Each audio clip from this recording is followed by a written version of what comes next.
Moshe Rabbeinu, il est monté au Har Sinaï le mois de Elul, c'est-à-dire aujourd'hui, et pour demander le pardon à Hashem Yitbarach après le Vaudor.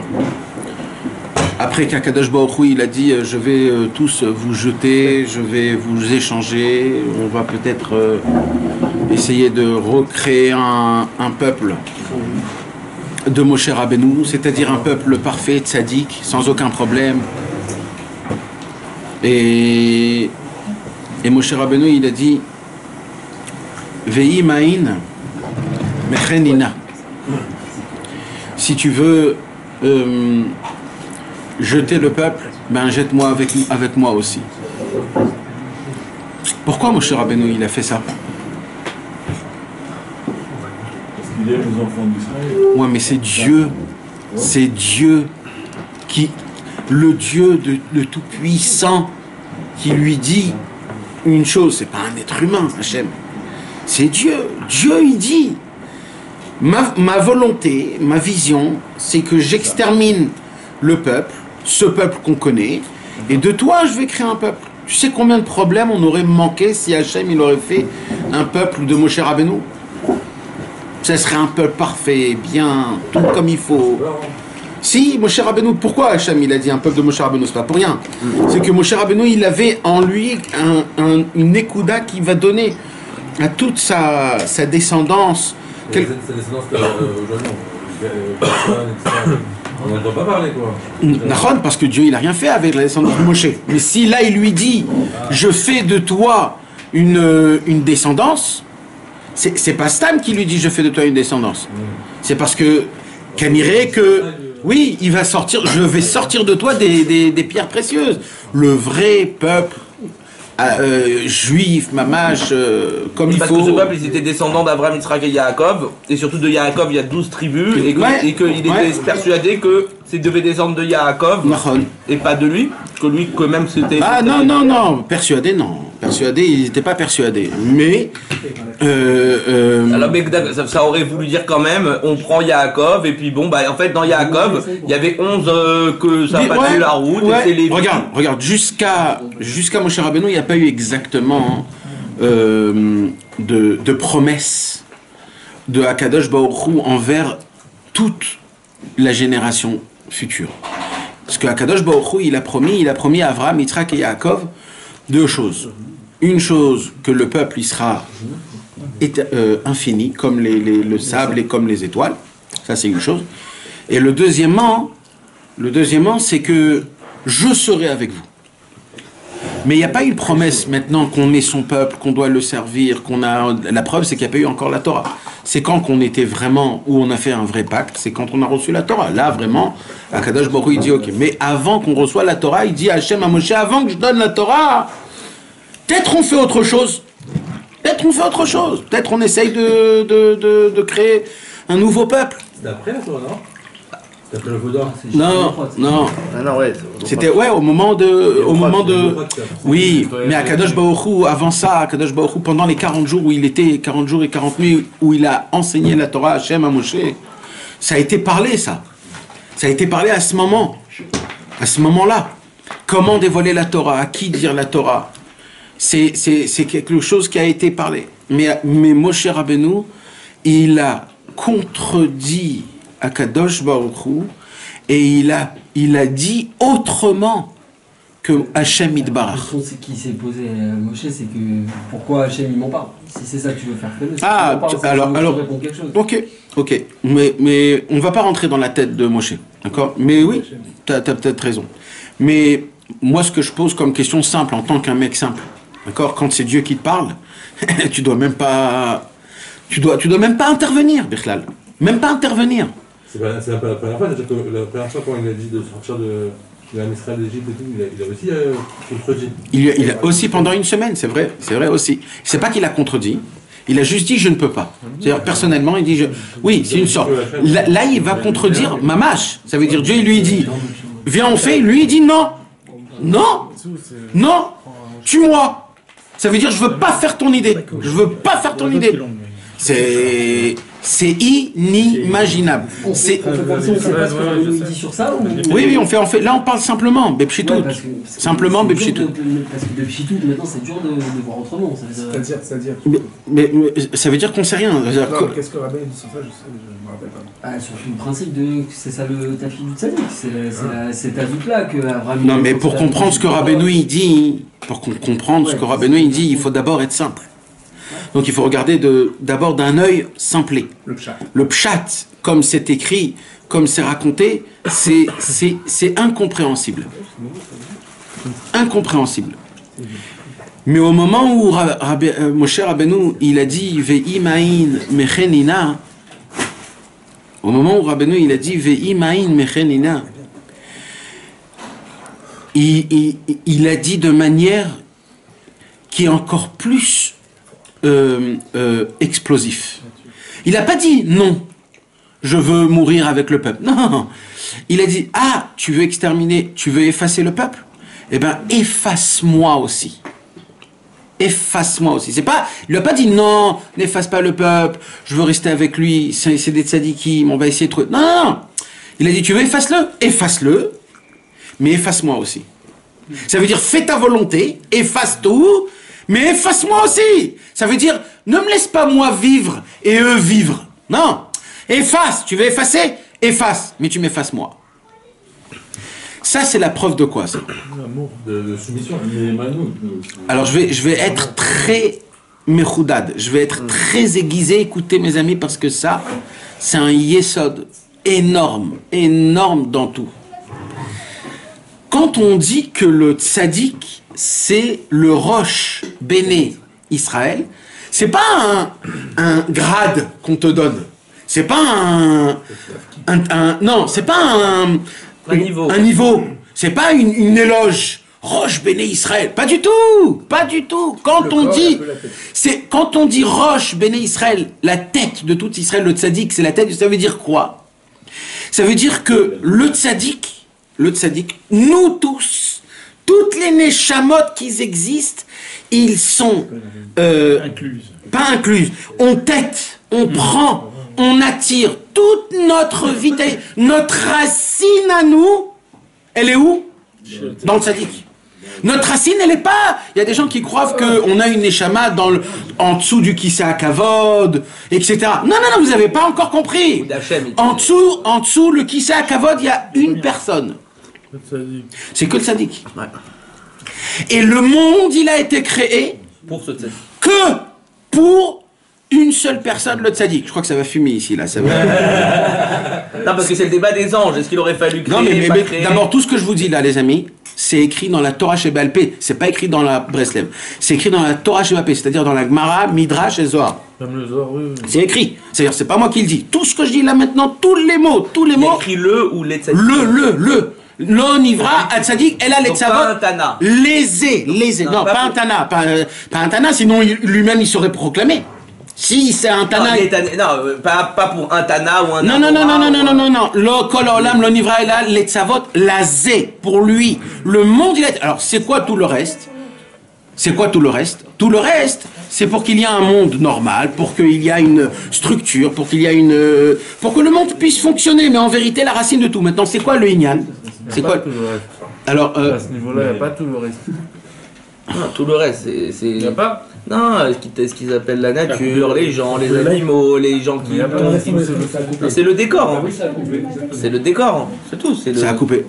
C'est apparemment que c'est pas... Ça a vraiment fumé, alors. Bah oui. Il a fait casser les... C'est sûr, hein. Alors, et celui qui veut le voir encore plus fort que ça, et ça c'est un chidouche encore plus grand, c'est dans la Gdama du Rambam des Mishnayot. Juste pourquoi, dans ce cas-là, excuse-moi, c'est pas un sod de la Gemara que tu viens de sortir, d'accord? C'est pas écrit en tout petit. Non, c'est écrit noir sur blanc, mais dans ça, le Olam Torah, il décide que ça, il en fait rien. Bah parce que, ou Rashi, qu'est-ce qu'il a dit? Rien que Rashi dessus. C'est le censure. Hein. Encore plus et encore plus. Eux, ils détaillent encore plus. Le Rashi, le Marsha, les Mefarshim, quand tu regardes. Donc Rashi, quand il détaille, il attend un tzaddik, il sait qu'il y aura un tzaddik qui... bien sûr qu'il sait, mais bien sûr qu'il sait. On parle de la Gemara, Hein? Non, mais on parle pas de groupe. Le monde sais pas. Que sur un. On parle pas de groupe. Il y a Oui, mais ils en parlent pas. Ouais, mais c'est pas important pour l'instant, ça veut dire le méchané, ça veut dire le Inyan. Non, c'est important de préciser que c'est un roi, parce que sinon c'est pas du tout chez nous, quoi. C'est pas. En tout cas, ce que tu dis, moi je vais pas dire comment, qu'est-ce qu'il faut. J'en ai un. On va pas dire comment ça fonctionne chez les autres. Par contre, ce qu'on voudrait dire, c'est dans le positif. C'est-à-dire, c'est quoi la ligne? C'est ça ce qu'on doit expliquer. C'est que le Rambam, dans l'Agdama des Mishnayot, il faut la lire. C'est lui qui l'écrit, on dirait que c'est un Breslev qui écrit ça. Et là-bas, il détaille tout que le monde, les animaux, la matière, le temps, tous les tzadikim, même les tzadikim, ils sont venus pour ce tzadik-là.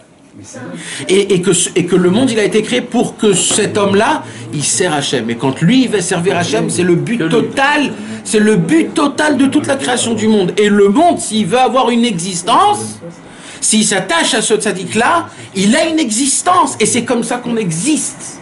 Sinon, on n'a pas d'existence. Je répète, c'est le Rambam qui écrit ça. Agdama des Mishnayot, du Rambam. Dans les Mishnayot, regarde, Piroucha Mishnayot, la Rambam, regarde dans l'Agdama. Pashut Meod. C'est une longue Agdama. Il faut l'étudier. Elle est très simple, elle est très facile, elle est exceptionnelle. Et elle parle, quand on a Rabbeinu, on voit que, mamash, comme ce. C'est quoi sa kavana, le Rambam? Alors, le Rambam, il a commencé à poser une question. Est-ce qu'on a besoin de tous les détails qu'il y a dans ce monde-ci? Ouais. Est-ce qu'on a besoin d'un arbre? Non, mais un arbre. On a besoin qu'il y ait un sequoia, par exemple. Un sequoia. Est-ce qu'on a besoin? Non, c'est une question qui pose le Rambam. Est-ce qu'on a besoin qu'il y ait des vaches brunes? Et on a besoin, on peut avoir du lait avec des vaches normales. Pourquoi des vaches du chocolat? La vache rouge pour. Alors, c'est des questions qu'il pose. Alors, il arrive à un point final que c'est un klal. C'est quoi? Si ça a été créé, c'est qu'on ne peut pas vivre sans. Alors, il pose une question maintenant. Est-ce que tous les hommes, ils sont obligés d'être créés? Il y a Pierre de Toulouse, il peut mourir et on s'en fout complètement. Qu'est-ce que ça nous rapporte quelque chose?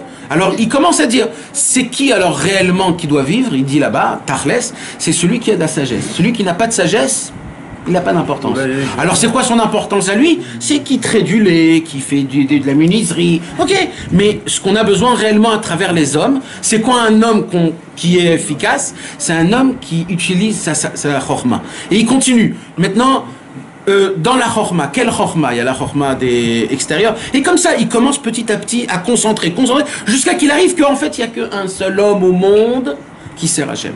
Comme ça, c'est mamash, vraiment il explique, c'est énorme, mais il faut voir ces choses-là. Mais lui en disant ça, il est mitkaven. Mais il est mitkaven de tout, les tzadikim, ils savaient tout, mon frère. Alors ils ne savaient pas en détail, mais ils savaient tout. En fait. Eh bien, ils savaient tout. Ils savaient qu'il allait avoir un tzadik qui va se bien sûr qu'ils savaient qu'il y a un... Et il y avait Moshe Rabbeinu, il y avait Rabbi Shimon Bar Yochai, mais tous les tzadikim, ils savaient, tout le monde sait que normalement il va venir celui qui va ramener le peuple au monde à Hachem Yitbarach. Peut-être qu'il pense au Mashiach aussi. Ça se peut qu'il y a des choses qui ont changé, on ne sait pas exactement, mais c'est pas important ça, s'ils ne savaient pas. Nous maintenant on a le mérite aujourd'hui d'étudier ça et de comprendre de qui ça parle. Pendant des millénaires, les gens ils étudiaient ça et on ne savait pas de qui ça parle. Maintenant on a le mérite de comprendre, maintenant il n'y a pas que le Rambam, il y a Rabbeinu Bechaye qui parle de ça. Il y a beaucoup de Rishonim, des gens des tzadikim d'il y a 600 ans, 700 ans, qui parlent mamash du Idan. Mais encore une fois je répète parce que j'ai pas encore terminé. Ça veut dire quoi donc? Ça veut dire que l'existence de quelqu'un, elle est par rapport à cet homme-là que le monde a été créé pour lui. Au moment où tu appartiens à cet homme-là, tu as une existence. Et oui, mais... Alors...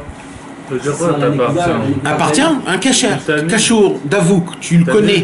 L'avdavka, même le fait que tu étudies ses paroles, même le fait que tu le connais, t'as mis ta nienne, tu essayes de voir, qu'est-ce qu'il a dit. Tu es proche de lui, Bepchitout, tu essayes de voir, de l'aimer, de lire son histoire, de chercher ses élèves, de connaître, d'entendre. Ça s'appelle d'être fort. D'annuler son cerveau, c'est énorme, parce que là, c'est encore plus. Mais c'est ça, d'être proche du tzaddik. Ou alors les shamesh, le tzaddik, c'est quoi les shamesh? De servir les tzadikim. Comment on sert les tzadikim? Il dit Rabbi Israël, comment? Avec la hafatza. C'est ça le shimouch aujourd'hui, c'est la hafatza. La hafatza. Et comme ça, on est proche Et là tu existes, et c'est toute la Torah Vav de Elul que Rabbeinu il dit quand un homme il a fauté et qu'il n'a pas encore fait Teshuvah, que Domeda il n'a pas d'existence, il y a écrit. Domé Keilu She'en Lo Havaya, il n'a pas d'existence. C'est qu'au moment où un homme il prend dans sa tête, il se dit ouh là là, Hachem, il faut que je fasse Teshuvah. À ce moment-là même, il commence à exister. Il commence à peine à exister. Nous-mêmes aussi, on doit dire qu'on a commencé à exister que ce matin. Si on a été zoré, mais ça veut dire, c'est comme ça, ça veut dire. Et c'est qui nous fait, qui nous donne ces visions-là? C'est le tzaddik Emet qui nous donne la force de vouloir se réveiller pour essayer de. Donc quand Moshe Rabbeinu, Akadosh Baruch Hu, il lui dit viens, en fait, qu'est-ce qu'il a fait Hachem quand il lui a dit, quand il lui a proposé, je veux anéantir le peuple et de faire de toi un peuple. Qu'est-ce qu'il lui a fait? Il lui a testé en fait Hachem Yitbarach. C'est à ce moment-là que Moshe Rabbeinu il est devenu Moshe Rabbeinu Mamash. Parce qu'à ce moment-là, il va dire à Hachem ce qu'il ressent au plus profond de lui. C'est quoi qu'il ressent au plus profond de lui? Si tu veux les tuer, tue-les. Mais tu dois me tuer moi. Pourquoi? Parce que je suis le Rosh Béné Israël. Ils dépendent de moi. Au moment où tu vas les tuer eux, je vais mourir. Comme une maman avec ses enfants. Exactement. Je vais mourir. Tu peux pas me dépasser d'eux. Surtout qu'on avait déjà eu un cas d'école, déjà avant, avec Noach. Alors c'était pas le peuple, mais Noach aussi, il aurait pu inclure le monde entier et aller leur chercher la négociation. Noach, il avait un commencement de Moshe Rabbeinu, que Hachem il voulait lui proposer le Moshe Rabbeinu, et il est tombé. C'est pour ça que c'est la moitié de avez dit que Noach. Noir. Il est venu un petit coup justement aussi pour Noir, Nahon, d'une certaine façon. Même Avram Avinu, il n'était pas encore prêt à ça. Parce qu'il s'est arrêté à 10. Il s'est arrêté à 10. Mehmet, il n'était pas encore prêt à ça, Moshe Rabbeinu. Shalom Aleichem. Il s'est arrêté au minyan. Et on avait besoin de quelqu'un qui dit je tombe, je meurs avec le peuple juif. Ah, t'es prêt? C'est toi le Rosh Béné Israël. C'est toi le Rosh Béné Israël. Mes amis, avant que Akadosh Baruch Hu, ça c'est pas écrit dans les livres, ça c'est écrit dans les paroles orales de Chassid et Breslev qu'on dit de bouche à oreille. Avant la création du monde, Akadosh Baruch Hu, il a créé le monde et il a dit au monde qui veut. Il y a écrit qu'il y a deux anges qui sont venus, le Emet et le Tzedek, la vérité et la justice. Ils sont venus devant un Kadosh Baruch Hu et il a dit Hachem, ne crée pas le monde. Pourquoi? Parce que les êtres humains, ce sont des menteurs. Ne crée pas l'homme, pardon, parce que l'être humain, c'est un menteur et c'est l'inverse de justice. C'est un arnaqueur. Ouais, un voleur. Un voleur. Alors, un roublard, un voyou. Alors, maintenant, c'est qui dit ça? C'est le Emet. Ça veut dire, y a même pas, tu peux même pas parler, c'est le Emet. C'est le Emet qui parle. Y a même pas, tu peux même pas rentrer en pour parler. Alors Akadosh Baruch Hu, il dit, tu fais quoi? Alors qu'est-ce qu'il a fait, Akadosh Baruch Hu, mes amis? C'est énorme. Il l'a envoyé dans le Olam Asya. Il a pris le Emet et il l'a jeté. Et comment c'est écrit? Vatashler Emet Arza. Il a pris le Emet, il l'a jeté par terre. Comment tu as le droit de faire ça, Hachem? C'est le Emet. Non, parce qu'il y a un Emet encore plus fort. Et là, il y a un nouveau Emet qui a commencé à sortir du parterre, qui a poussé du parterre. C'est Emet Me'eretz Titzmach. Il y a un nouveau Emet qui est sorti. Et ce nouveau Emet-là, il dit quoi? C'est vrai que l'être humain, c'est un fauteur et un voleur, mais la Teshuvah, elle peut ramener une tikva, un espoir pour l'être humain. Donc là, on a un pitaron, et là, Kadosh Baruch Hu, il crie de toutes ses forces, qui peut apprendre au peuple, qui veut se porter garant, pour que tout le peuple juif fasse teshuva quoi qu'il se passe. Parce que si on ne trouve pas un garant qui va enseigner au peuple juif de faire teshuva, alors on ne peut pas créer le monde. On ne peut pas créer le monde. Alors Akadosh Baruch Hu, il attend qu'un tzaddik se propose. Donc tout ça, c'est avant la création. Avant la création. En fait, c'est un échec. C'est un échec. En parlant au langage d'aujourd'hui, c'est comme tu dis, Hachem, il dépose le bilan, il dit voilà, on va tout dégager.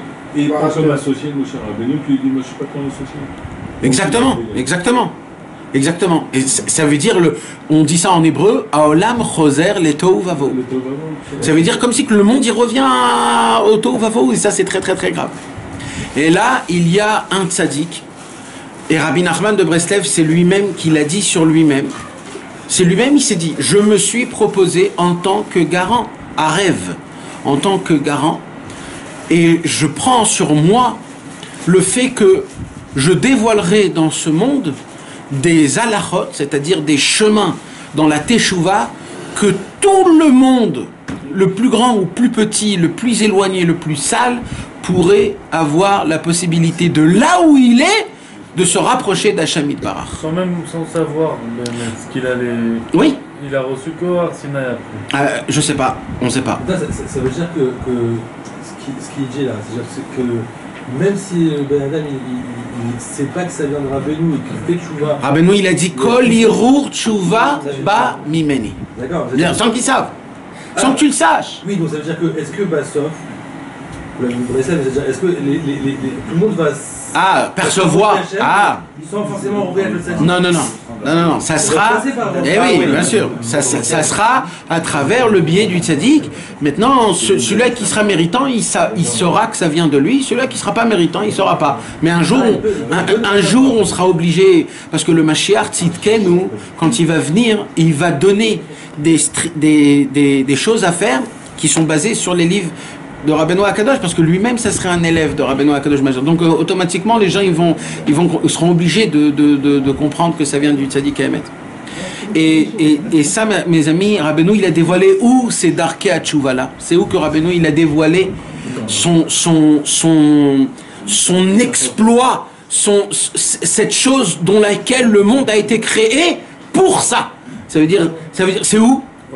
Non, c'est dans la Torah Vav. Torah Vav, c'est les Darkei Hatshuva, Baki Beratzo, Baki Beshov. La façon de comment on fait Teshuva, la façon de Hamten, savoir patienter, être un expert dans les montées, dans les descentes, vivre toujours en Kavod Elohi, avec le Kavod d'Hachem, en diminuant notre Kavod. C'est à travers la Torah Vav que Rabbeinu, que le monde a eu son tampon pour rentrer en mode.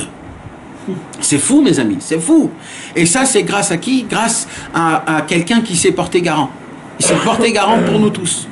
Et ça se passe le mois de Elul, en commençant dès aujourd'hui. Aujourd'hui, ça commence les chemins de la Teshuvah, qu'Akadosh Baruch Hu, il ouvre les portes du ciel, et les portes, ils sont pas ouverts grands comme dans un Euro Disney où on te reçoit, on te met des fleurs sur toi. C'est pas comme ça qu'on fait Teshuvah, mes amis. Vous savez comment on fait Teshuvah, les amis? Il dit Rabbeinu, d'abord, il dit Rabbeinu, apprends à diminuer ton kavod et à augmenter le kavod d'Hachem. Voilà. La première étape, mes amis. Apprends à diminuer ton kavod et donne le kavod à Hachem. Parce que des fois, Kadosh Baruch Hu nous met dans des endroits qu'on veut pas. On veut pas. Nous, on veut être dans des endroits où on se lève Chatzot, on va au kotel, on fait Hitbodedut, on va au mikvé, on fait le kitvé. C'est là que je veux être Oved Hachem. Mais je veux pas être Oved Hachem en me levant à 11h du matin, j'ai raté la prière, etc. Et ça, pourquoi je le veux pas? Il dit Rabbeinu, tu le veux pas parce que tu as de la gava. Tu es pas prêt de le servir même là-bas. Alors quand tu es dans des situations pareilles, tu ne veux pas le servir. Alors tu fais quoi? Quoi qu'il se passe, tu sers Hachem sans regarder rien ce qui se passe, sans faire de compte, sans regarder si tu t'es levé à 11h du soir ou à 11h du matin. Oui, mais il dira Benoît avant la simcha, c'est autre chose. C'est quoi? C'est le MS. Oui. Accepter le mazal. Non, d'abord c'est le kavod. Ouais. D'abord diminue ton kavod. Sois prêt à servir Hachem dans l'eau et dans le feu, dans la brume ou dans la lumière.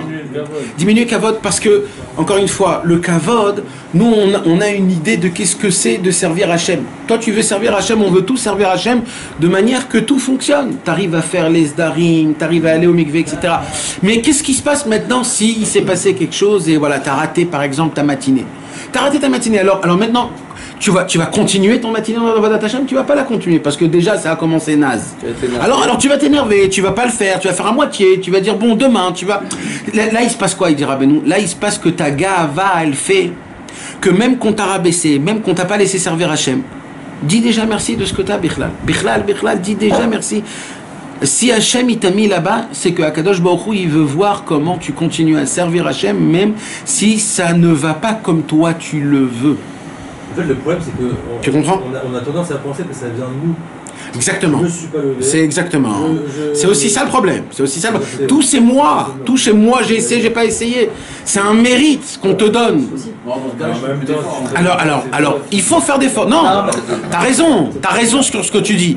Mais attends, déjà dans les deux sens. Dans les deux sens. Faut pas oublier les deux sens déjà. Mais sache une chose. Ce que tu fais, c'est pas toi. Mais sache une chose, et ça je le répète à chaque fois parce que t'es pas le premier qui me le dit, tout le monde me dit ça.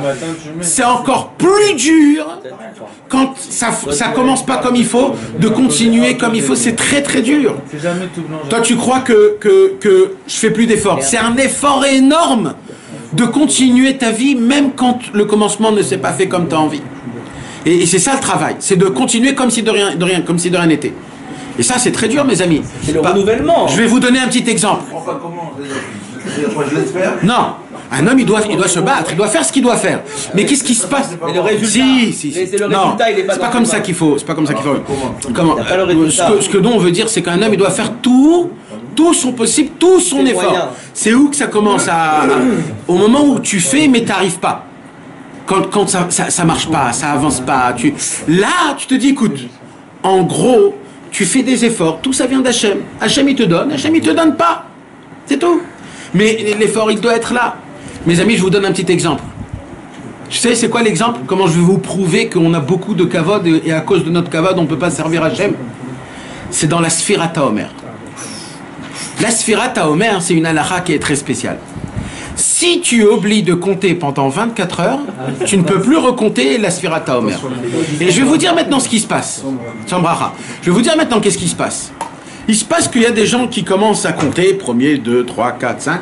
Quand ils arrivent au 15e, ils sont un petit peu débordés. Et il a raté les 24 heures du comptage de la Homer. À 99%, les gens ne continuent pas à compter. Pourquoi? Parce qu'ils ont dit, écoute, la bracha, elle est pas là. À quoi ça c'est quoi ça? Ça, c'est un homme, en fait, ça, c'est un homme qui n'est pas prêt de servir Hachem, de compter la Sfirat HaOmer sans bracha. Moi, je suis prêt à compter la Sfirat HaOmer qu'avec bracha. Alors, quand il n'y a pas la bracha, eh ben, écoute, je vais plus faire attention à ça. Comment t'expliques que, par exemple, Rabbi Israël, il a mangé de cette annonce, il était un truc total, c'est-à-dire qu'il pensait que ça venait de lui? Je sais pas, on peut pas rentrer dans sa tête ou comment ça se passait, je sais pas. Si jamais ça nous arrive à quelque chose comme ça, c'est quoi notre modèle? Tu vois ce que je veux dire?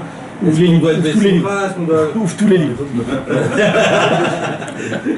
On peut pas. Moi, écoute, moi je sais pas. Tu poses une question sur. Si je tombe, je vais continuer comme si de rien n'était après. Exactement. Et ce qui est plus grave, c'est la tristesse d'après la faute. Un homme ne doit pas créer sa faute personnellement. C'est-à-dire, tu es tombé, c'est terminé. Ne fais pas plus que ça. Ne l'agrandis pas. Et le mois de Elul, mes amis, c'est un mois où Akadosh Baruch Hu, il nous écoute plus et il nous croit plus et il attend qu'on revienne vers lui. En plus, mes amis, il faut savoir que le mois de Elul, on ne sait pas nous faire teshuva.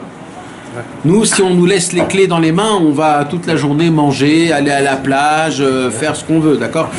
Alors, comment on est zoré d'un Elul Amiti? Comment on est zoré quand on s'attache à celui qui sait faire teshuva?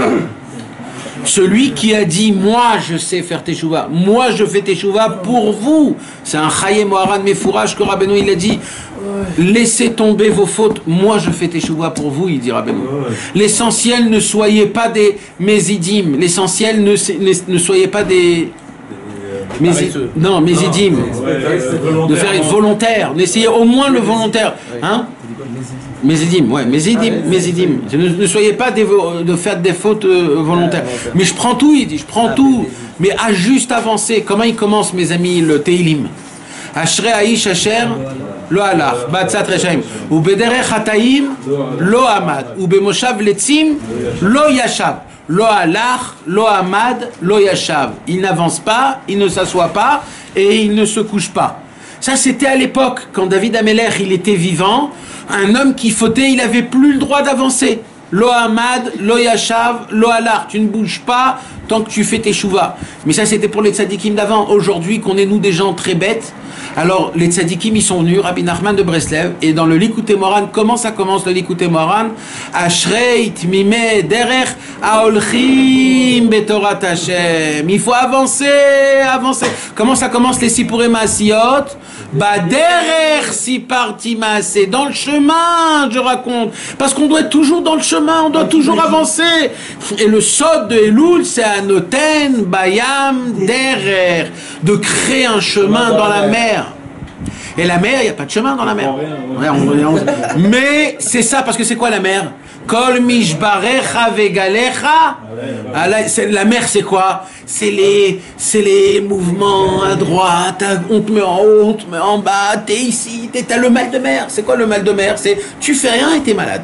T'as rien fait, t'es malade, rien parce que ça bouge. C'est ça, Elul, toute ta vie, tu bouges, tu montes, tu descends, tu montes. Et il dit, Rabbeinu, qu'est-ce qu'il faut faire? Il faut être un expert dans les montées, dans les descentes. Créer un chemin, même dans la mer, là où il n'y a pas. C'est quoi un chemin dans la mer? Comment on crée un chemin dans la mer? Qu'est-ce qui se passe quand dans le bateau, il est très en haut et en bas? Qu'est-ce qu'il faut faire, mes amis? C'est quoi qu'ils disent les marins quand on est là-bas?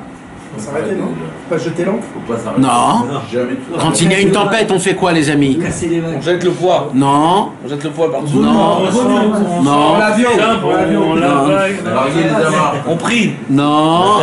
Oui, bien sûr, mais on fait quoi? Le marin, en général, les marins nous disent regardez l'horizon. Ah oui. Toujours. Pourquoi? Parce que l'horizon, il ne bouge pas. Alors au moins ça te calme. Vous savez, c'est quoi l'horizon? Rabbeinu il dit, dans chez Avram, dans Akedat Yitzhak, il y a écrit comme ça, Vayar et Amakom Mirachok. De voir Hachem, même de loin. Ça veut dire, même si maintenant tu es dans ta vie, dans tes tempêtes, tu peux voir d'Hachem même de loin. Ne crois pas que parce que je suis dans ma vie, je peux pas. Tu peux, Vayar et Mirachok. Tu peux voir Akadosh Baruch Hu de loin. Et c'est comme ça, Noten Bayam derrière, comme ça on tient le dernier mois de l'année Bezrat Hashem. Un Breslev, il n'est pas en Elul tout le temps. Si, il est en Elul tout le temps, non, mais tout le encore, temps. oui, c'est vrai. Non, encore plus, tout le temps, je vais me dire encore plus. Oui, et tout. oui, En vrai de vrai, oui, on est tout le temps. Oui, oui. Même un mardi de novembre, on est en Elul, non? C'est vrai. Mais quand bien même, il a... Encore plus alors, maintenant, quand c'est Elul. Permettez-moi, mes amis, on va commencer à peu près, il faut quand même étudier.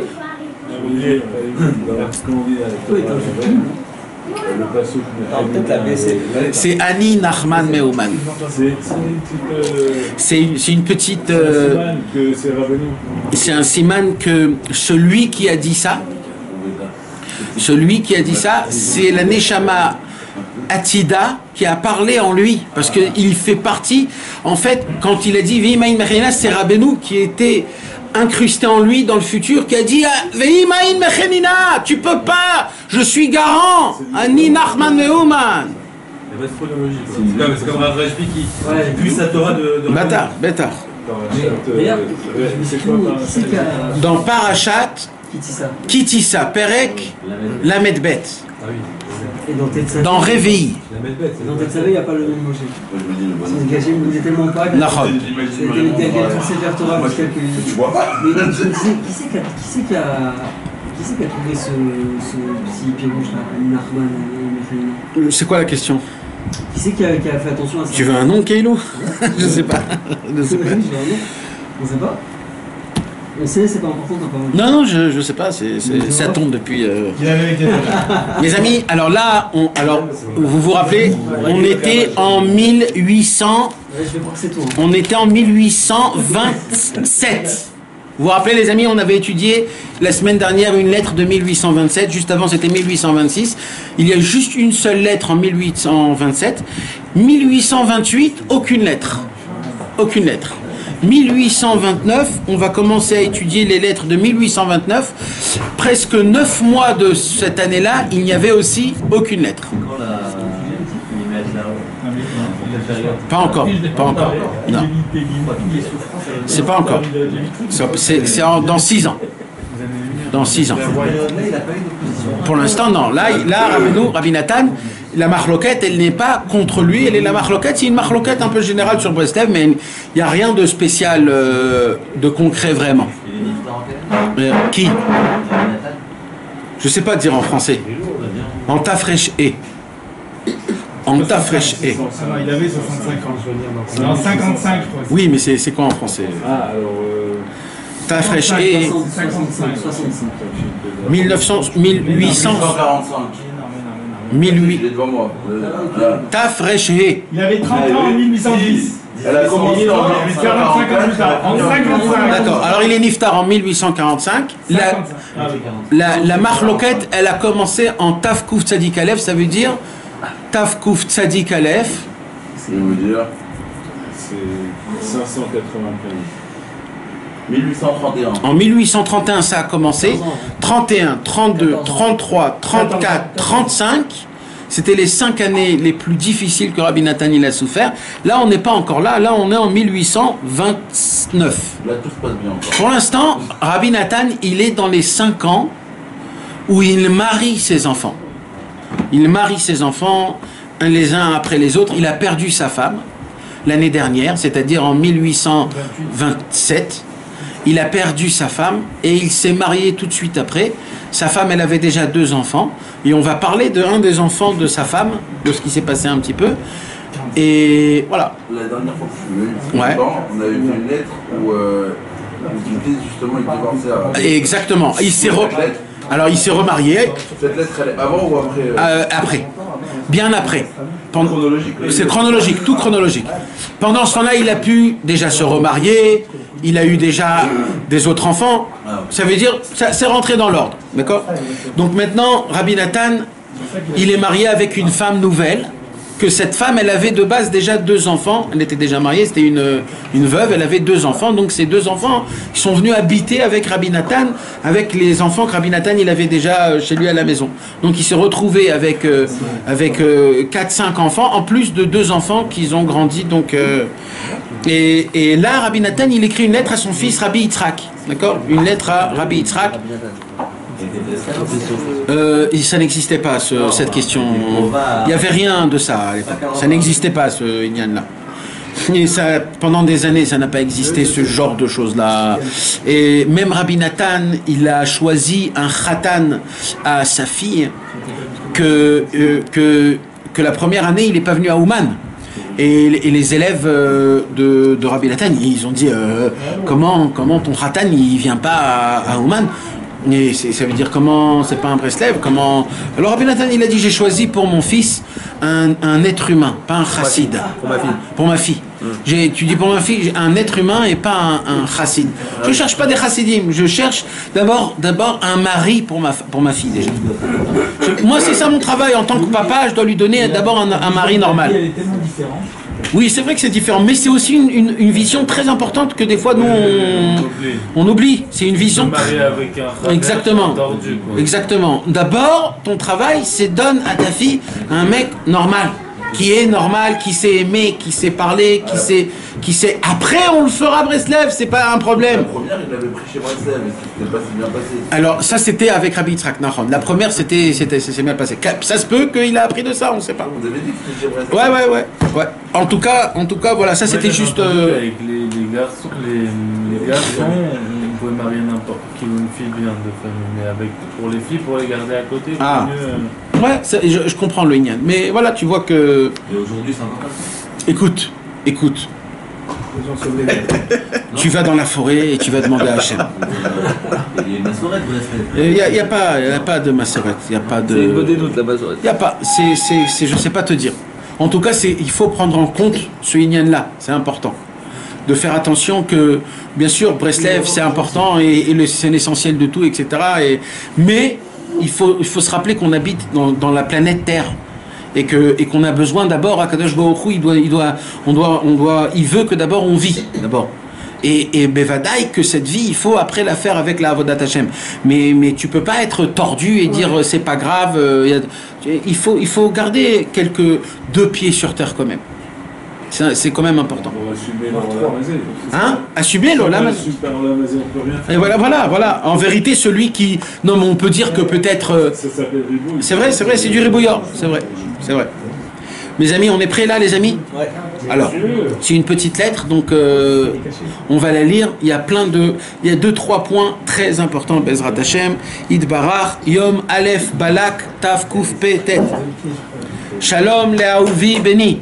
Le grand bonjour à mon amour, mon fils, Mahmad Eni, la prunelle de mes yeux.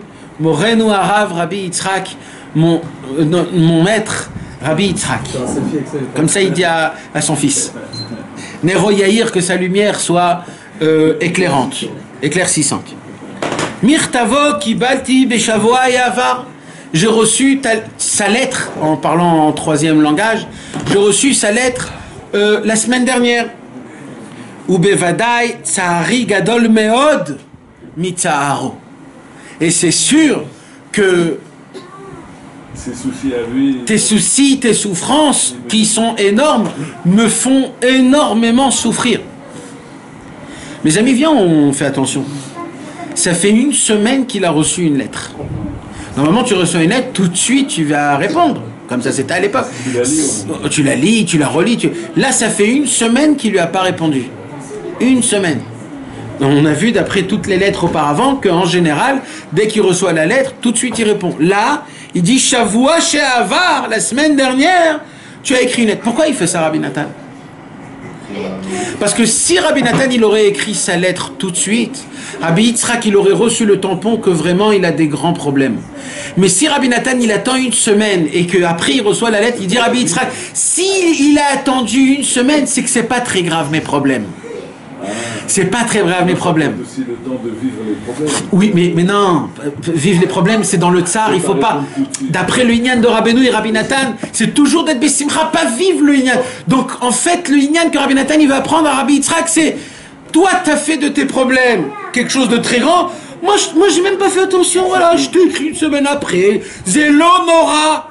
Alors dans mon cœur à moi, bien sûr que je souffre, mais je souffre pas parce que tu as des problèmes. Je souffre parce que toi, tu souffres de ces problèmes. Que en vérité, ces problèmes, ce ne sont pas des problèmes. C'est ce que toi que tu prends. C'est ça qu'il dit ici. Tsari gadol meod mitzaharo, pas mitzarotav. Mitzaharo. Pas de ses problèmes. Ça veut dire quelqu'un, il vient, il te raconte plein de problèmes. Toi, tu dis, oh, t'as vu le pauvre, il a divorcé, il a des problèmes, etc. Non, c'est faux de dire ça. Les problèmes, ils n'existent pas. Moi, ce que j'ai mal, c'est parce que toi, t'as mal.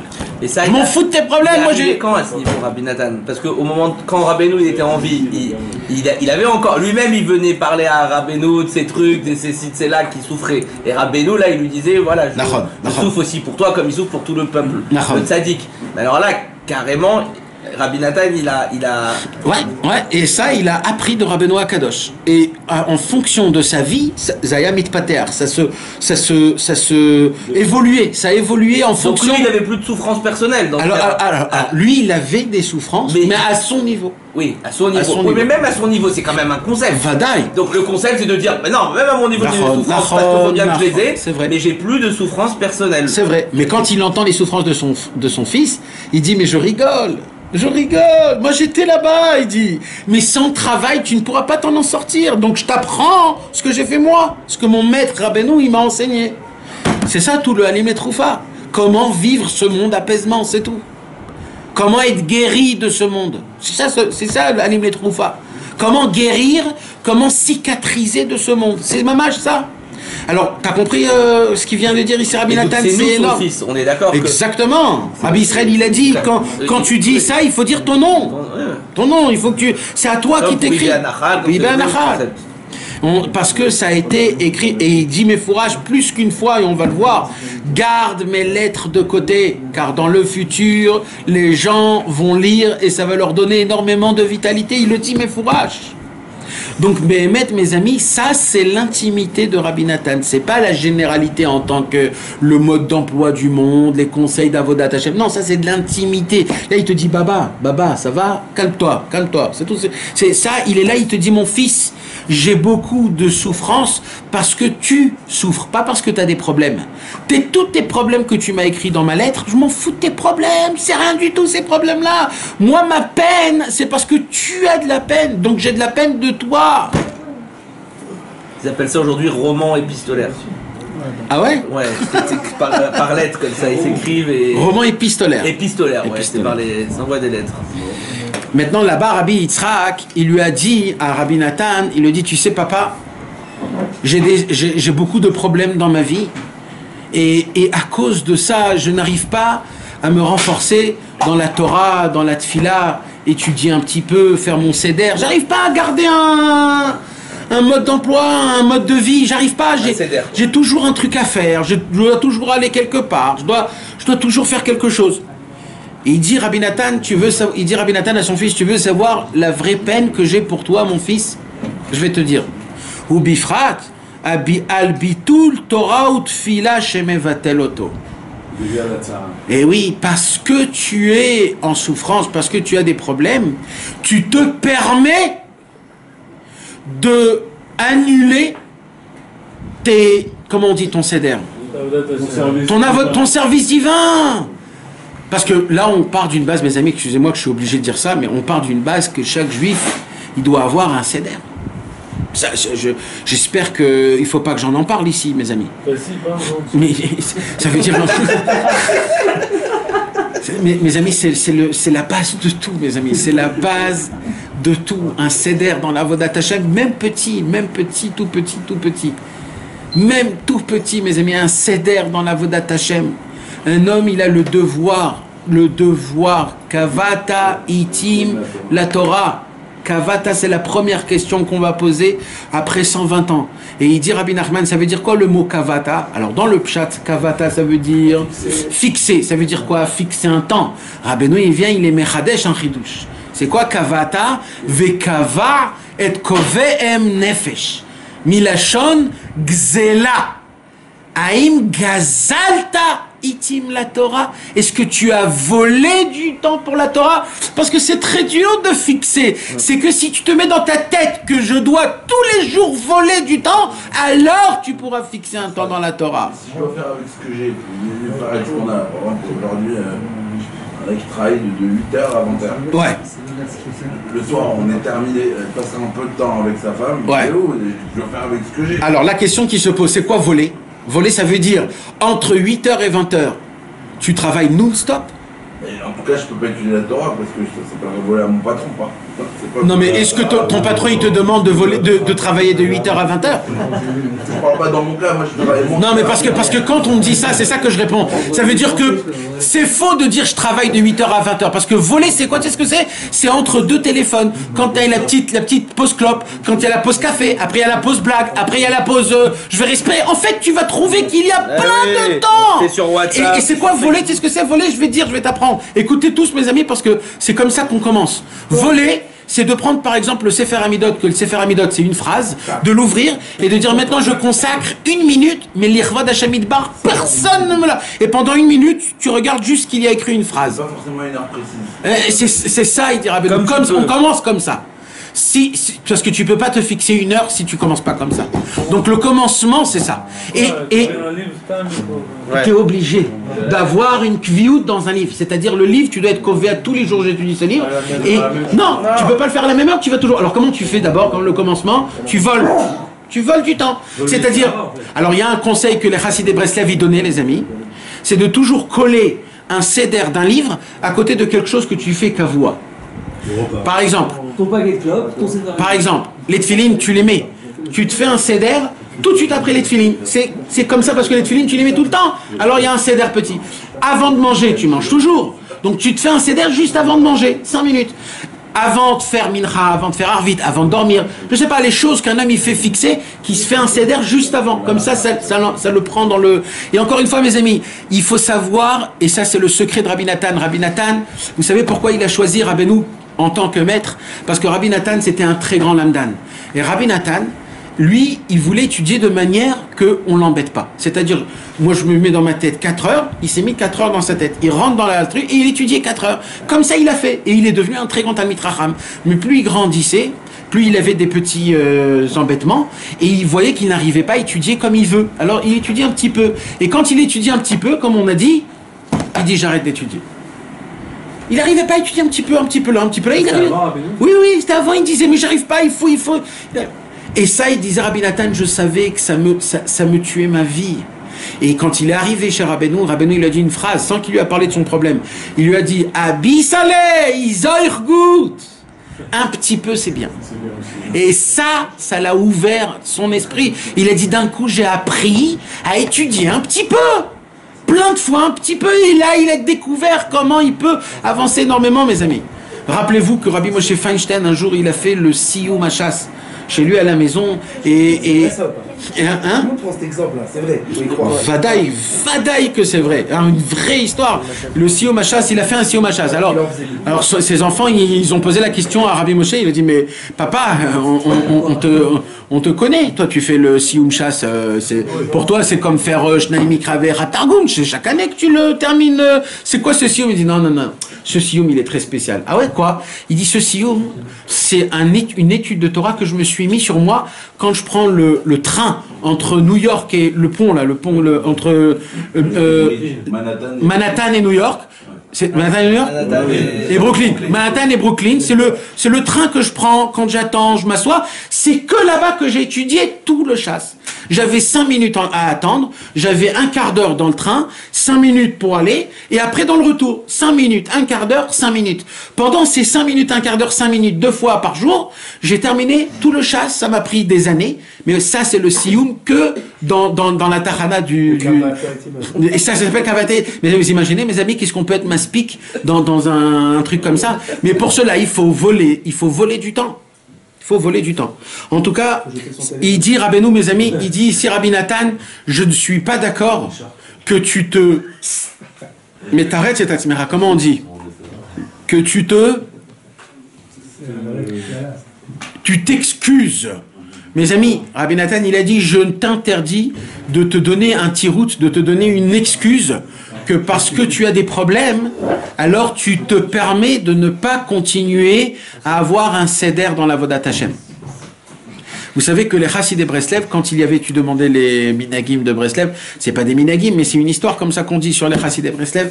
À l'époque, à Breslev, quand on mariait les enfants les uns avec les autres, en général, les papas demandaient au Khatan une seule chose. Vous savez, chez les Chassidim, chez les Haredim, il y a des milliers de questions. C'est qui le père, où il est né, qu'est-ce qu'il a fait, c'est quoi cet enfant. Il y a des jusqu'à tout l'arbre géologique qui réveille pour essayer de...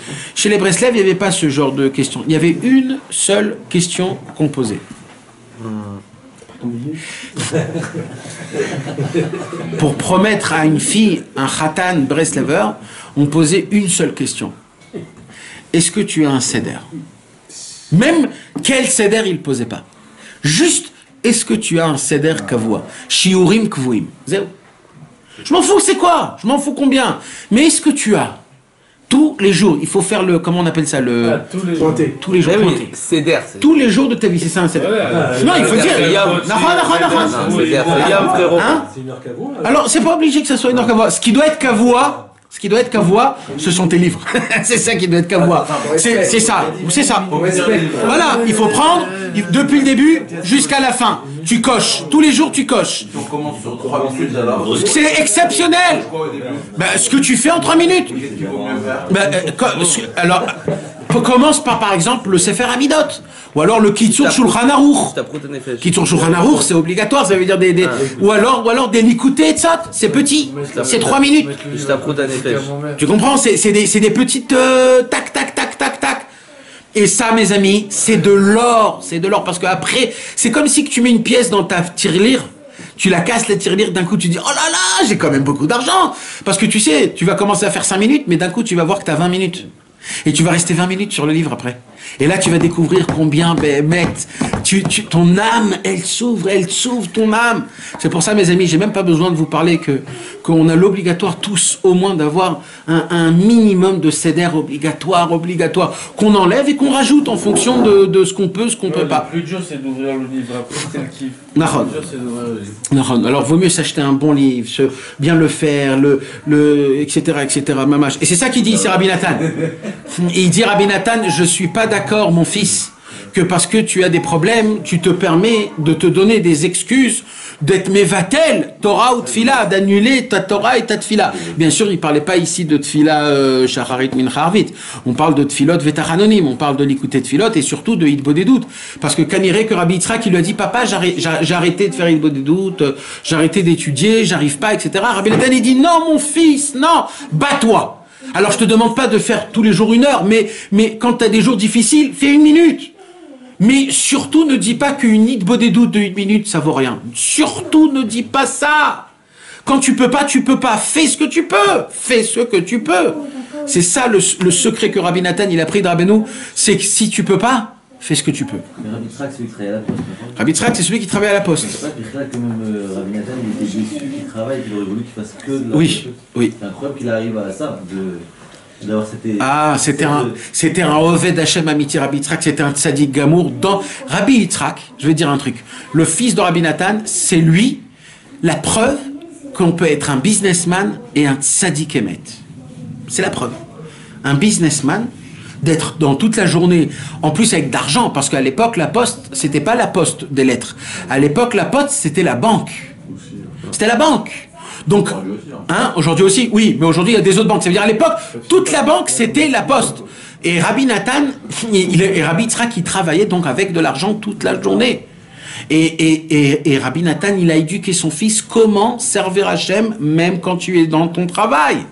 Donc c'est pour cela, mes amis, on n'a plus aucune excuse à se dire oui, je travaille, je peux pas, etc. Non, on peut être un exemple pour tout le monde en étant un ish emet, même dans le travail personnel. Mais Rabbeinu, il enlevait du temps de travail toujours à Rabbi Nathan. C'est vrai, mais ça c'était personnel avec Rabbi Nathan.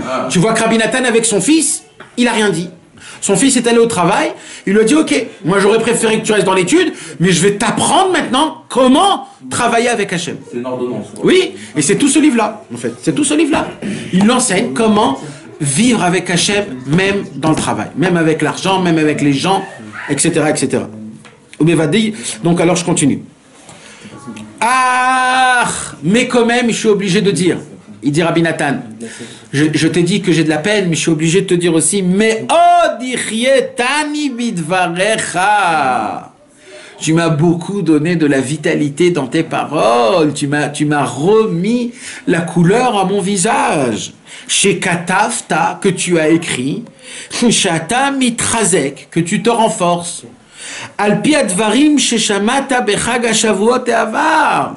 Je suis tellement content que tu m'as écrit dans ma lettre que tu te rappelles de la Torah que j'ai dévoilée à la Chag Shavuot. Vous savez que Shavuot, ça fait partie des réunissements, qu'on se réunisse les Chassidei Breslev. Et Rabbi Yitzhak, il était venu chez Rabbi Nathan à Shavuot. Et à Shavuot, Rabbi Nathan, il dévoilait donc une Torah elle a été écrite en fin de compte dans le Likutei Halachot. Et Rabbi Yitzhak, il a dit une chose, je peux te dire, papa. Peut-être j'étudie pas, mais je me rappelle encore de tes paroles que tu as dit à Shavuot, et tes paroles me renforcent énormément. C'est ça qui me maintient.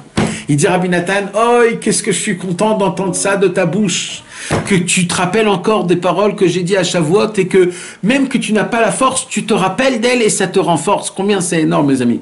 Vous savez, on a dans notre tête, par exemple, la phrase de « Ce monde est un pont très étroit, et l'essentiel, c'est de ne pas avoir peur ». C'est une phrase que si on réfléchit, mes amis, elle donne énormément de force, quoi que là où il est la personne. Tout ce monde est un pont très étroit. Et la règle du jeu, c'est de ne pas se faire peur. Il dit Rabbi Nathan, si on réfléchit un petit peu sur cette phrase, tu peux sortir de tous les problèmes que tu as dans toute ta vie.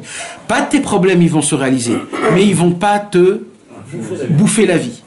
Il dit Rabbi Nathan, et tu fais attention que cette phrase, tu la connais. Alors comment ça se fait que, quand même, mes problèmes me bouffent la vie? C'est quoi qui fait ça? C'est que je ne me fais pas attention à cette phrase. Et il dit Rabbi Nathan, c'est ça ce que je suis en train de te dire. Je suis content que tu as pris quelque chose de simple et tu l'as rebobiné dans ton cerveau, tu l'as répété, tu t'es redit ce que tu as entendu. Et je suis content. Si des fois on n'arrive pas à étudier, mes amis, c'est pas grave d'essayer de se rappeler qu'est-ce que j'ai étudié hier. Ce que j'ai étudié hier peut me donner de la vitalité. Je suis pas obligé toujours d'apprendre quelque chose que je ne savais pas. Je peux répéter, je peux même être mechazek et tatzmi, me renforcer, même de la phrase de Rabbeinu de En Shumiush Ba'olam Klal. C'est d'avancer, quoi. Et exactement, Baderer, toujours le chemin, toujours avancer, toujours appuyer sur l'avance. Exactement. Ve'ata chotef eze tov kol ma shata yachol lachtof. Tu m'as aussi écrit dans ta lettre, il dit Rabbi Nathan à son fils, que tu essayes d'attraper là où tu peux. Vous entendez là les phrases, mes amis? Vous entendez là? Là, on voit un homme qui agonie et qui essaye de toutes ses forces de rester juif, de rester attaché à Hachem. C'est énorme ça, mes amis, ça doit nous renforcer dans tout. Si quelqu'un il dit, voilà, je fais tout ce que je peux, là où je peux, et j'essaye d'être content. Ou bishahar haïtim, et le reste du temps, c'est-à-dire quand je fais pas ce qu'il faut faire, quand je suis étalé sur mon lit comme ça, ou alors quand je suis méboulbal. Ata mitrazek beratson vekisufim. Alors tu te renforces que dans les volontés. Vous savez, un jour quelqu'un est venu chez Rabbi Nathan, chez Rabbi Israël, pardon. Et il a dit à Rabbi Israël, je n'arrive pas à étudier la Torah. Alors il lui a dit, alors fais du likuté de Philot. Il a dit, j'arrive pas aussi. Alors il lui a dit, alors va faire Idbo des doutes, va chanter, va danser. Il a dit, je n'arrive pas. Et chaque fois qu'il lui disait quelque chose, il disait, j'arrive pas. Alors il lui dit, Tidga Ager, languis-toi. Assis-toi et languis-toi. Languis-toi. Imagine-toi, tu as de la force, tu mets ton stender, tu mets ton l'écouté de Philot, tu lis le l'écouté de Philot, tu as un kiff de chaque mot tu le chantes, tu sens que ton âme elle sort, tu sens que Dieu t'écoute, tu lis des Teilim, tu chantes des Teilim. Languis-toi. Tu peux pas le faire? Imagine-le. Ça ressemble à l'histoire que tu as racontée de Ravari Shapira quand il est chez toi. Donc il pose tous les livres. Nahon. Tous les chassidés Breslev, c'était comme ça. Tous, Rabbeinu nous a enseigné, quand tu n'arrives pas à faire ce que tu dois faire, languis-toi. Parce que se languir, c'est le plus grand des plus grands travail, comme ça il dit Rabbeinu dans la Torah 31. C'est le plus grand avodat Hashem, renforcer le ratson et les kisufim. Et là, Rabbi Yitzhak, il connaît. Ça veut dire, là, Rabbi Yitzhak, il est malade et il connaît les médicaments qu'il faut. Il dit comme ça, c'est quoi les 3 points? 3 points on a étudié ici. 3 points. C'est quoi? Premier point, il s'est rappelé des enseignements de son papa à Shavuot. Deuxième point, il essaye d'attraper là où il peut. S'il peut prendre un Teilim, il prend un Teilim. S'il prend une Mishnah, il peut en prendre une Mishnah. Ce qu'il peut, il fait pas de compte. Et la troisième chose, c'est quand il fait rien, il se renforce dans les volontés. Et le plus important, c'est quoi le plus important, mes amis? Umamtin le Yeshuato idbarar.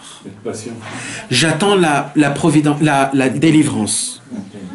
Kahu amida vekach yafe lecha litnaeg. C'est ça la mesure, et c'est comme ça que tu dois te conduire. Je suis très fier de toi, il dit Rabbi Nathan à son fils. Qui a filou kasher et azor Hashem idbar, parce que tu vas voir que quand Hashem il va t'aider, la ramma elle va descendre, tu vas avoir un peu plus de force, un peu plus de simra. Shidbatlu aisurim aele mitra, quand tes problèmes ils vont s'annuler. Vetiske l'achzor al mekomchak, tu pourras te remettre à ta place d'avant, c'est-à-dire que tu arrives à maintenir une avodat Hashem, de la simcha, etc. L'atmid belimutra yomam valayla kebatrila, que tu, là il lui fait un petit clin d'œil, que tu puisses être dans la Torah et l'avodat Hashem toute la journée et toute la nuit. Gamaz trichim liskor kol dvarenu litneg, même là-bas, alors quand tout marche bien, rappelle-toi qu'il y a aussi des jours où tout ne marche pas. Et c'est pas grave, il faut juste savoir jongler là et là. Là, ça s'appelle Baki Beratzo, Baki Beshov. Quand tu n'arrives pas à naguer, tu te sens Hachem. Ça, c'est Aman Amalek. Ça, c'est parce qu'on a trop de kavod. C'est ça qui dit Rabbeinu. Tu sens ça parce que tu as du kavod. Parce que tu comprends pas le ta'anoug que Akadosh Baruch Hu il a, même quand tu fais pas beaucoup, mais tu sais que tu le fais de toutes tes forces. Alors c'est peut-être pas beau, mais pour Hachem c'est très beau, parce que tu le fais de toutes tes forces. T'as pas envie, t'as pas le rien, et tu le fais quand même pour Hachem. T'as enlevé ton kavod, t'as donné le kavod à Hachem Yitbarach. De se sentir Hachem, c'est Aman Amalek. Kacher dibarti baem kodem Shavuot, ce que j'avais parlé à Shavuot, c'est en fait, c'était de ces points-là que Rabbi Nathan il avait parlé à Shavuot. Bifrat ki i efshar belo bitulim amizdamnim bechol yom. Et il dit Rabbi Nathan à son fils, je vais dire un secret. Toi, tu t'es fait un seder où t'as pas le temps toute la journée. Mais je vais dire un secret, mon fils. Ça n'existe pas un jour où t'as pas quelque chose qui se plante en plein milieu de la journée qui te casse tout. Ça n'existe pas. Ça n'existe pas. Même dans le travail, même dans tout, ça n'existe pas, que tout va comme t'as envie. Donc toi, à chaque fois qu'il va se passer un truc, tu vas te casser. Mais non, frérot, c'est beseder. Tout c'est beseder. Exactement. Ki kol yoma, chaque jour, it le geder milebar. Chaque jour, il a une barrière. Avalet yom delet betov. Mais il n'existe pas un jour où il n'y a pas un bon nouveau. C'est-à-dire soit sage, soit intellect, d'essayer de, comment on dit, de esquiver les petits problèmes pour essayer de prendre le petit peu. Mais ce petit peu, il est énorme, il est énorme, il est énorme. Kacher gvar dibarnu arbe meze bezrato agdola. Vous savez, mes amis, Rabbi Nathan, il avait son fils aîné. C'était qui son fils aîné? Rabbi Charna. Rabbi Charna, c'était un très grand lamdan dans la Vodat Hashem. Et c'était surtout dans le Shulchan Aruch. Il s'asseyait du matin jusqu'au soir et il étudiait que du Shulchan Aruch et des fois des Tehillim. C'était un très très grand lamdan. Et Rabbi Charna, il avait une spécialité très forte, c'est quoi? C'est qu'à la fin de la journée, il se levait, il regardait le ciel et il disait aujourd'hui, j'ai rien volé pour toi, Hashem. C'est-à-dire quoi, j'ai rien volé? C'est-à-dire mon avodat Hashem, elle est passée comme il faut. J'ai pas eu le mérite que j'étais comme ça, et vite j'ai attrapé un petit Tehillim, vite j'ai attrapé. Il dit non, pour lui, son mérite, c'était de voler pour Hashem Yitbarach, de voler du temps. Et il pouvait étudier toute une journée et dire Hashem, pardon, j'ai pas volé pour toi, Hashem. C'est énorme, c'est énorme, mes amis, il faut pas dénigrer ça. Na beni chavivi. Je t'en supplie, mon fils bien-aimé. Si tu étudies l'Ishma, normalement, tu es censé... Tu vois ce que je veux dire? Non. non, parce qu'il y a un lien de voler. J'imagine que lui, il est... Oui. Non, vadaï. Mais tu apprends, tu vois quand même que nous, on dénigre ce qu'on vole, parce que c'est nul, c'est pas fixé. Alors lui, il dit, moi, je dénigre le kavua, et moi, je préfère le... C'est ça, le chidouche. On ne peut pas être en vol toute la journée non plus, ça n'existe pas. C'est toujours une proportion de 20%, quoi. C'est déjà bien, mais... Le Baal Shem Tov, il a dit, on apprend de voleur 3 choses. On apprend d'un voleur 3 choses. Vous voulez entendre? Première chose, le voleur, il travaille la nuit. Deuxièmement, le voleur, il raconte jamais ce qu'il va faire. Et troisième chose, tout ce qu'il vole, le voleur, il est content même si c'est nul. Un voleur, tout ce qu'il prend, il est content. C'est ça ce qu'il nous a dit le Baal Shem Tov. On apprend d'un voleur 3 choses dans l'Avodat Hashem. Ton Avodat Hashem, c'est la nuit. Ce que tu fais, tu le racontes à personne. Et ce que tu attrapes, sois content. Alors on peut partir? Chazak ve chazak. Force. Qui alpi advarim aele, car à travers ces conseils que je t'ai donnés, écoutez ce qu'il dit Rabbi Nathan. Atayachol liotish kasher ve tzadik kol yamecha. Mes amis, Rabbi Nathan, il écrit une aftacha, une promesse, que si on vit comme ça, on peut devenir un tzaddik toute notre vie. Je répète les 3 choses importantes. Premièrement, tout ce que tu peux prendre, prends. Quand tu ne prends pas, renforce-toi dans les volontés. Et c'est patienter. Rak chazak ve'ematz. Juste, force et courage. Betorah, ou tfila, vesicha, en Torah, en tfila, en sicha, bencha leven konecha, en parlant avec toi, avec Hachem, bechol madefchar, tout ce que tu peux. Vekol asher timtsa yadecha laasod bekoracha, assez. Ce que tu trouves que c'est facile pour toi de faire, fais. Ça veut dire là, Rabbi Nathan, il te dit, je te demande même pas de faire plus que ce que tu peux. Je te demande même pas de faire un effort. Juste fais ce que tu peux, ce qui est possible.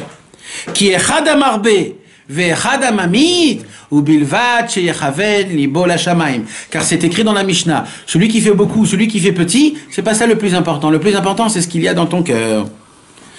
Jusqu'à là, la lettre, elle s'arrête. Là, Rabbi Nathan, il va écrire une autre chose un autre sujet. Veine da beni, sache mon fils. Ki beyom va verev Shabbat Kodesh, vendredi, Erev Shabbat, tziviti listor beti. J'ai demandé qu'on répare ma maison. Il s'est passé que la maison de Rabbi Nathan, elle a été démolie à cause d'un ouragan ou un truc comme ça. Il y a eu une tempête quelconque et qui a malheureusement cassé la maison de Rabbi Nathan un petit peu. Ou kvar sitrou otra legamre ad asuka et Baruch Hashem, il dit Rabbi Nathan, les messieurs ils sont venus, ils m'ont réparé la souka, ils m'ont réparé ma maison. Vegam alza yakama mignot. Il lui dit sache que même cette chose petite, pour moi, c'était aussi un chamboulement. Comme toi, tu as des chamboulements. D'accord? Ça veut dire, j'ai une maison, d'un coup, ta maison, elle est cassée. Tu t'imagines ce qui se passe? Comment on fait? En plus, Rabbi Nathan, il n'a pas d'argent, il n'a pas... Alors, il dit, pour moi aussi. Mais voilà, tu vois, Hachem, il est venu, ça s'est fait, ils sont venus, ils ont arrangé. Vachem itbarach be'ezrato, Dieu, par sa bonté, azarani atko il m'a aidé. Vata ani metzapel et ishuato, maintenant, j'attends Hachem de sa délivrance. Chez Beyom achar imirtse Hachem, que demain, avec l'aide de Dieu, yavo abal melacha, les gens, ils vont venir, imkama poalim, avec des poalim, la tril, la sok et tev babinyan pour essayer de réparer ma maison qui s'est cassée. Ou beyom shlishi mirtse Hashem tiye les chaim ou les shalom bezrat Hashem idbar. Veodot beni achorgi. Je dois aussi te raconter. Donc ça en fait c'est les nouvelles qui raconte à son fils. Une deuxième nouvelle qui raconte à son fils. Odot beni chorgi shmelke. Mon fils. Comment on dit un fils qui est le fils de ta femme, mais c'est pas ton fils à toi? Ton beau-fils. Ton beau-fils. Il dit mon beau-fils, Shmelke, c'était le fils de sa femme. Il était très malade. Et ils l'ont emmené chez les docteurs. Et il dit Rabbi Nathan, ou les da'ati, moi, si vous me demandez mon idée, Isakana le'enav yoter kol iska refuot shelaim. Il dit, si vous me posez la question, c'est pas mon fils. C'est le fils de ma femme. Mais si vous me posez la question, je vous interdis de l'emmener chez les docteurs. Parce que là, quand il est chez les docteurs, il est encore plus en danger que quand il est à la maison. Donc je préfère qu'il rentre à la maison, car c'est à la maison qu'il aura sa refoua. Alken dit Bartim Zugati, j'ai parlé avec ma femme, Veiskim Aledati, elle a été d'accord. Qu'est-ce qu'on apprend de là? Que si elle n'était pas d'accord, Rabbi Nathan n'aurait pas été intervenu. C'est-à-dire que celui qui veut jouer le Breslev et de dire sur toute sa famille on va pas chez les docteurs, c'est pas comme ça que Rabbi Nathan y faisait. C'est personnel. Toi tu veux pas aller chez les docteurs, tu vas pas. C'est pas son vrai fils ou c'est non. Son fils non. Il aurait écouté sa femme. Je sais pas. En tout cas, on voit que, il dit j'ai parlé avec ma femme, elle a été d'accord avec moi de retirer son fils des docteurs, de la médecine, et de l'amener à la maison. Si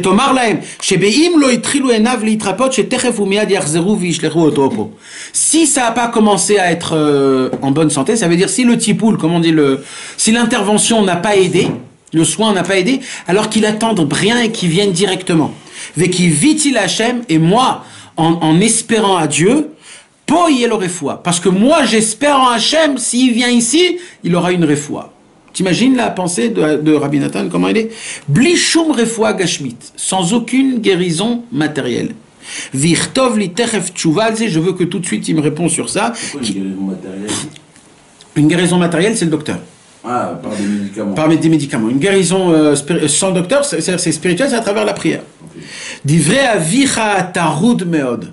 Les paroles de ton père qui est très pris. Kacher tavin batzmecha, comme tu peux te le comprendre. Doresh lomcha, ton père qui te demande ton bonjour, qui te salue avec de l'amour et qui attend ta délivrance dans tous les domaines. Nathan mi Breslev. Il signe pas papa. Hein? Il signe pas papa. Là il signe pas, non. Non, il signe pas papa. Jamais. Non, jamais. Jamais vu que c'est pour toi la lettre. Péléplaim.